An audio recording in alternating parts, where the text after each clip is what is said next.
T.B. Felder repudiates report of activity for Frank. Atlanta, Georgian, Wednesday, May 21, 1913.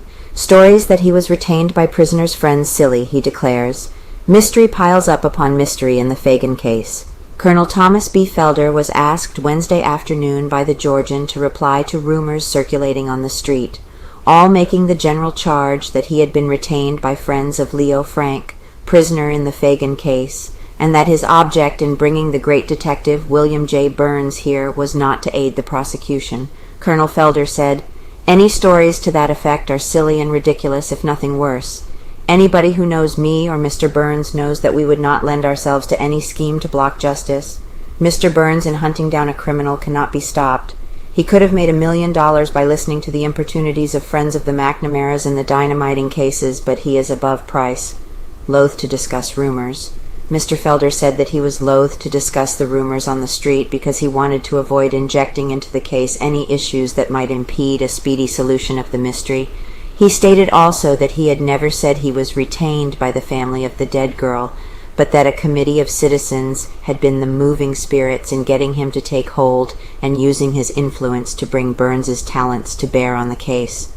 Mrs. J.W. Coleman, mother of Mary Phagan, stated to a Georgian reporter Wednesday that the statement that Colonel Felder had been retained by her and her husband to prosecute the search for the slayer of Mary Phagan was without foundation.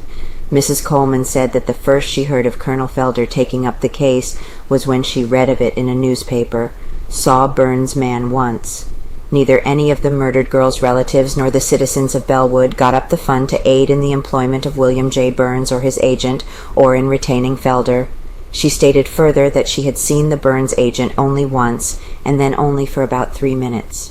Mrs. Coleman said she was returning from market about 8 o'clock Tuesday evening, and the Burns detective stopped her long enough to ask 2 or 3 questions. This is the only time she has seen him. Mrs. Coleman and her stepdaughters believe that the guilty man is known, and while more evidence may be necessary to convict him, they believe this evidence will be brought to light and Mary's death avenged. Mrs. Coleman thinks that Lee has not told all he knows, but that he's slow in taking action against the will if the police department gets behind him strong enough. She does not think that Lee had a hand in the crime, but thinks that he was hired to dispose of the body afterward and lost his nerve.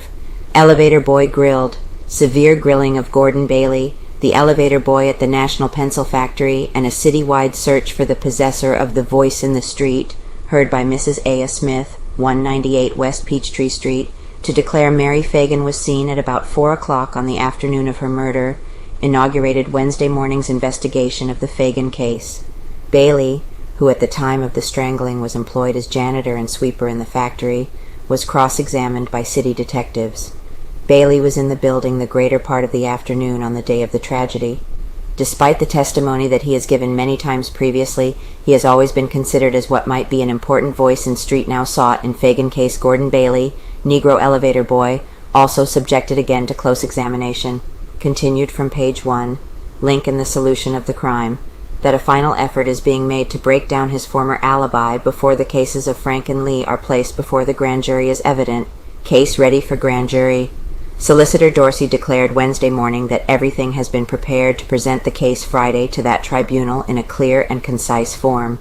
City Detective John Black, who has superintended the city's investigation of the case, announced that evidence had been secured to fix the guilt and merit the conviction of the girl's slayer.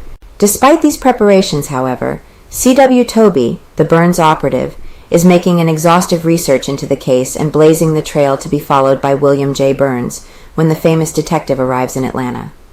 Mr. Tobey is also making daily reports to Solicitor Dorsey and Colonel Thomas B. Felder. The material which Detective Tobey is unearthing is said to be of great importance. Spends day at girl's home, characteristic of the Burns method in handling such cases. Tobey spent the entire day Tuesday at the home of the Phagan girl, familiarizing himself with her life. Mrs. Smith's letter, mailed to the Georgian, stated that on Monday, May 5th, she overheard a conversation on the street downtown in which a female voice declared that its possessor had seen Mary Phagan at 4 o'clock on the afternoon of the murder. Mrs. Smith's letter follows. Editor, Atlanta Georgian, Atlanta, Georgia. Dear Sir, on Monday, May 5th, 1913, between 4 and 5 o'clock in the afternoon on Whitehall Street in front of J.M. High & Co.'s store, I heard 3 ladies in conversation. One was a rather stout old day, about 25 years old. The other two ladies were older. I did not note the appearance of the two older ladies as closely as I did the younger one, for the reason that the younger lady did most of the talking. Tells of seeing girl. These ladies were talking about the Phagan case. The younger one said that she believed justice ought to be given to everybody. She said she knew Mary Phagan well, and that she saw her on Whitehall Street near Trinity Avenue, about 4 o'clock on Memorial Day, after the parade had ended. One of the other ladies said if she knew that she ought to tell it to the authorities. I was deeply impressed with the sincerity of this young woman, and have deeply regretted that in the interest of justice I did not ask her name. So strongly have I felt upon this subject that I have dared to write this, begging that the ladies referred to in some way communicate with the editor of this paper.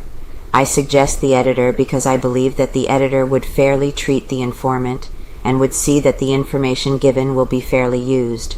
I have no possible interest in the Phagan case, except to see justice done. Will you not give this matter such publicity as will bring a reply from the ladies mentioned? Very truly yours, Mrs. A. S. Smith. J. W. Tedder, a businessman of Kennesaw, Georgia, a small town near Marietta, called on Chief Lanford Tuesday to tell him he was acquainted with the mysterious girl in red, who was reported to have accompanied Mary Phagan to the factory when she went there to draw her pay. It is rumored that the girl in Kennesaw has made a public statement to the effect that she knows the girl. Detectives are working on this feature of the case today.